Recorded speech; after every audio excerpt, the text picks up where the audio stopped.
નમસ્કાર મિત્રો, વિડીયોમાં તમારું સ્વાગત છે। જી હા મિત્રો, અત્યારે હાલ મોટા અને દુઃખદ સમાચાર સામે આવી રહ્યા છે। તો મિત્રો, સમાચારમાં વાત કરીએ તો ઉત્તરાખંડના ઉત્તરકાશીમાં વાદળ ફાટતા ભારે તબાહી સર્જાઈ છે। મંગળવારે ગંગોત્રી ધામ અને મુખવા નજીક આવેલી ધરાલી ગામમાં વાદળ ફાટતાની સાથે જ ડુંગરનો કાટમાળ પૂરના રૂપમાં નીચે આવી ગયો હતો, જેના કારણે રાલી બજાર અને આસપાસના વિસ્તારોમાં ભારે નુકસાન થયું છે। આ દુર્ઘટનામાં 4ના મોત અને 50 લોકો ગુમ થયા હોવાના અહેવાલ છે। જી હા મિત્રો, અત્યારે હાલ મોટા અને દુઃખદ સમાચાર સામે આવી રહ્યા છે।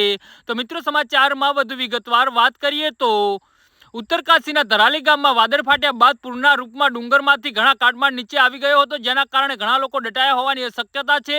આ ઘટનાનો વિડીયો સામે આવ્યો છે, જેમાં જોઈને ખ્યાલ આવે છે કે આ પૂર કેટલું ભયાનક હતું। આ દ્રશ્ય જોઈને લોકો ચીસો પાડવા લાગ્યા હતા। આ વિસ્તારમાં વાદળ ફાટવાના કારણે લોકોમાં ડરનો માહોલ છે। જી હા મિત્રો, અત્યારે હાલ મોટા અને દુઃખદ સમાચાર સામે આવી રહ્યા છે। વહીવટીતંત્રએ તમામ લોકોને સલામત રહેવાની સલાહ આપી છે અને કોઈ અનિચ્છનીય ઘટના ન બને તે માટે સાવચેતીના પગલાં લેવામાં આવી રહ્યા છે। પરિસ્થિતિને નિયંત્રણમાં લેવા માટે જરૂરી પગલાં લેવામાં આવી રહ્યા છે। જિલ્લા આપત્તિ વ્યવસ્થાપન અધિકારી સદુલ્લા ગુસાએ જણાવ્યું હતું કે બચાવ ટીમ ઘટનાસ્થળે રવાના થઈ ગઈ છે।